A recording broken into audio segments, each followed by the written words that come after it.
నీట్లో మంచి ర్యాంక్ రాని విద్యార్థులకు బెస్ట్ ఆప్షన్ సిఎస్ఈఎంఏ కోర్సులు అడ్మిషన్స్ జరుగుతున్నవి. పోతే నెక్స్ట్ మీ మూడు పెళ్ళిళ్ళు అయిపోయినాయి. మీ పెద్ద అబ్బాయి నవీన్ పెళ్ళి ఇప్పుడు చేస్తున్నారు.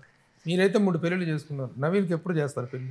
అసలు ఈ తరం వాళ్ళు నా క్వశ్చన్ అడిగితే స్టాప్ బ్లాక్లో భయం అవుతారు. అదే చెప్తున్నా కదా, ఇప్పుడు వాళ్ళు నిన్ను చూసాం కదా, మళ్ళీ మమ్మల్ని కూడా అనుభవించమంటావు అనే పరిస్థితిలో ఉన్నారు. నేను నవీన్కి ఒకటే చెప్తాను. నేను ఇవాళ అదే చెప్తున్నాను ప్రభు. ఇప్పుడు నేను పెద్దవాళ్ళు అడ్వైస్ తీసుకుని నాకు కావాల్సింది చేసేవాడిని.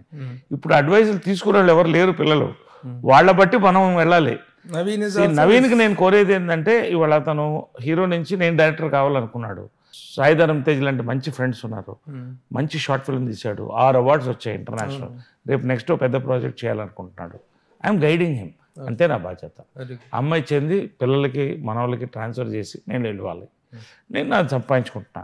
నవీన్ పెళ్ళి అంటారా, పెళ్ళి బలవంతపు పెళ్ళిళ్ళు అసలు పెళ్ళిళ్ళే జరగట్లేదు. బలవంతంగా మనం పెళ్లి చేసే లెవెల్లో లేము.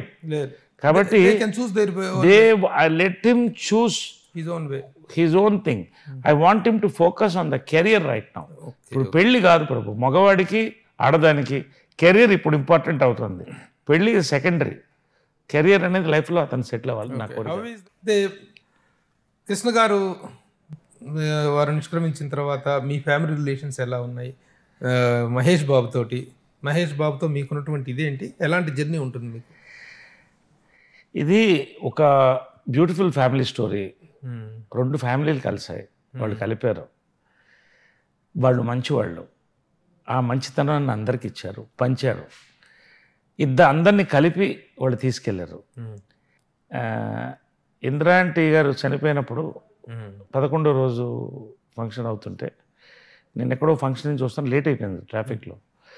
కృష్ణ గారు భోజనం చేయలేదు, వెయిట్ చేస్తున్నారని మా సిస్టర్స్ ఫోన్ చేశారు అండ్ డాటర్స్.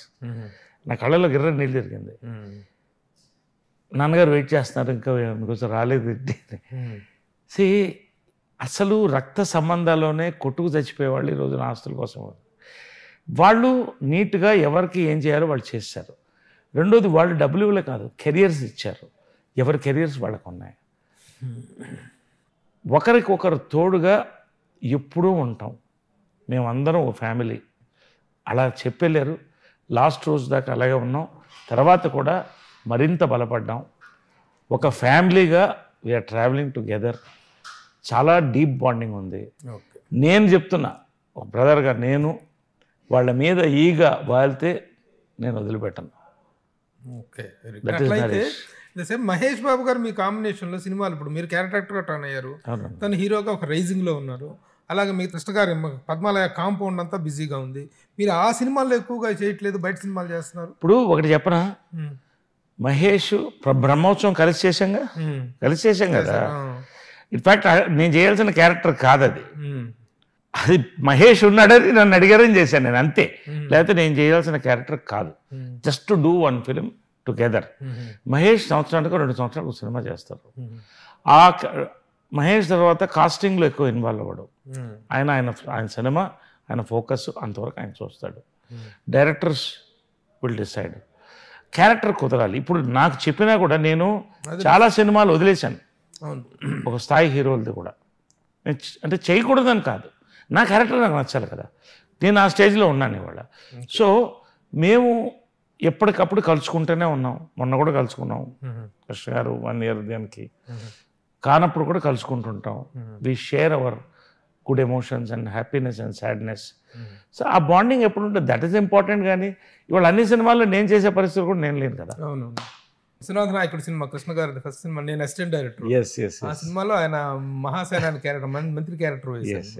వీళ్ళందరూ కూడా ఇండస్ట్రీలో నటుడుగా మంచి పేరు సంపాదిస్తూ ఇండస్ట్రీకి సేవ చేసిన వాళ్ళు ఆయన దాసరి గారు.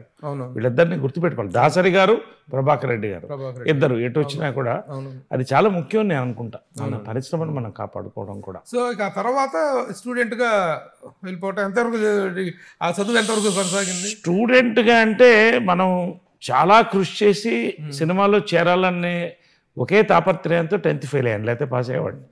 ఎవడన్నా అలా చేస్తాడా? కష్టపడి ఫెయిల్ అయ్యారు. కష్టపడి ఫెయిల్ అయ్యారు. ఎందుకంటే ఇంగ్లీష్లో 78, 80 వచ్చేది, హిస్టరీలో 70 వచ్చేది, లెక్కల్లో కొంచెం వీక్ కాదంటలా. మరీ 6 మార్కులు వచ్చేంత ఫెయిల్ అవ్వరు ఎవరైనా కూడా, కొంచెం మేధావి కొంచెం ఏదో ఉన్నవాళ్ళం. కాబట్టి ఎక్కడ నేను 10th పాస్ అయితే నన్ను డాక్టర్ చేస్తారో అని జాగ్రత్తగా పేపర్లో బ్లాంకులు పెట్టి ఫెయిల్ అయ్యి వచ్చినా నటుండే గందర. అంటే ఫెయిల్ అయ్యి ఫస్ట్ టైం ఫెయిల్ అయితే మదర్ అమెరికాలో ఉంది, రాగానే అందరు పిల్లలు పాస్ పాస్ అంటాను, నేను ఒక్కడే అదే ఎక్స్ప్రెషన్. సరే, 10 లక్షలు ఎక్కువ అవుతుంది డొనేషన్లు, ఇప్పుడన్నా పాస్ అవ్వని కసి కట్టి 3 ఏళ్ళు అసలు లాస్ట్లో 10th ఎగ్జామ్ లాస్ట్ ఎగ్జామ్ రాయడానికి కారులో వెళ్ళాను, 16 ఏళ్ళ కారులో వెళ్ళి దిగాను. అంటే అలా చేసి చివరికి నేను ఇక ఈ జన్మలో లాస్ట్ సారి ఫెయిల్ అయినప్పుడు మాత్రం ఎక్కడున్నాడు వాడు అని అడిగింది. నేను చాలా అప్పుడే నటన అనేది మనకి అసలు బ్లడ్లో వచ్చింది కదా. 3rd ఫ్లోర్ మీదకి వెళ్ళాను, అంటే సూసైడ్ అటెంప్ట్ అని చెప్పడానికి. కిందకి వచ్చి చూసింది, బాబు వద్దు రా కిందకి అంటానేమో అనుకున్నా, దూకరా దూకు, అమ్మాయి దూకుతామా నాకు సైలెంట్ చూస్తా, దూకరా నువ్వు పుట్టి వేస్ట్, 10th పాస్ అవ్వలేదు నువ్వే చేస్తావుంటే ఇప్పుడు ఎలాగన్నా కదా. ఇప్పుడు రోషం దూకపోతే అది ఒక అవమానం, దూకితే పోతావు. చివరికి మా అవ్వగారు వచ్చి మొత్తుకుని, అమ్మ వద్దమ్మ వాడు చాలా రోషగాడు దూకేస్తాడు అంటే కిందకి రా నాన్న అనింది. పిలిస్తే అమ్మది ఒక్కటే జీవితంలో పీకి ఇప్పుడు ఏమవుదాం అనుకుంటున్నాం అనింది. హీరో అవుదాం అనుకుంటున్నాను. అసలు నీ ఫేస్కి ఎవడన్నా హీరో ఇస్తాడా నీకు? ఆలోచించుడు, నీకు మీసాలే రాలేదు ఇంకా, నీకు నువ్వు బాగుపడవు అని. అప్పుడు సరే ఏదో కానీ అని డాన్స్ నేర్పించడం మొదలెట్టింది. డాన్సు తర్వాత కొంత వరప్రసాద్ వచ్చి యాక్టింగ్ స్కూల్స్ లేవు అప్పుడు. అలాగా బలవంతపు రంగ ప్రవేశం అనమాట. మరి ఇంట్రెస్ట్ ఉన్నప్పుడు దానికని ఇంట్రెస్ట్కి వెళ్ళాలి కదా మీరు. అది డాన్స్కి ఓకే, నేను పరిశ్రమలోకి బలవంతపు రంగ ప్రవేశం అన్నా. ఎట్లా? అంతే కదా, వద్దని కదా, నేను కావాలని వద్దని. సో అలాగే ఇంకంటే ఇంకా డిసైడ్ అయ్యి సీతాకోకచిలక చేయాల్సింది. అప్పట్లో భారతీ రాజా గారు కార్తిక్ టమిలియన్ అతను తమిళ ఆర్టిస్ట్, అతను ప్రోత్సహించడంతో చాలా డిప్రెస్ అయితే లవ్ స్టోరీ రైట్స్ కృష్ణ గారు అప్పుడప్పుడు రాజేంద్ర కుమార్కి మాట్లాడి మా నరేష్ చేయాలనుకుంటే లవ్ స్టోరీ సూపర్ హిట్ అవుతాం రాజేంద్ర కుమార్ అబ్బాయి. ఆ రైట్స్ కొని మనం ప్రారంభించడం, జంజాల గారు అను నవతా కృష్ణరాజు గారు రావడం, మాకు అవకాశం ఇవ్వండి మేము నరేషన్ పరిచయం చేస్తా ఉన్నాం. చూడండి ఎట్లా తిరుగుతుందంటే సినిమా ప్రతి మెతుకు మీద మన పేరు రాసి పెట్టినట్టే ప్రతి ఫ్రేమ్ మీద కూడా మన పేరు రాసి పెట్టి ఉంటుంది. 4 స్తంభాల ఆట మదర్ అంత పెద్ద డైరెక్టర్ అండి, ఆమె గొప్పతనం ఏంటంటే ఒక బయట డైరెక్టర్ వచ్చి అడిగినప్పుడు నేను ఆపుతానని సినిమా ఆపడం, 4 స్తంభాల ఆట చేయడం, అదొక ఎక్స్పీరియన్స్ జంజాల గారితో. అలా నా బండికి 2 చక్రాలు జంజాల గారు, విజయనిర్మల గారు, హ్యాండిల్ బార్ కృష్ణ గారు, వీళ్ళు ముగ్గురు. సుమన్ టీవీలో మీ పర్సనల్ అండ్ బిజినెస్ ప్రమోషన్స్ కోసం కింది నెంబర్కి కాంటాక్ట్ చేయండి.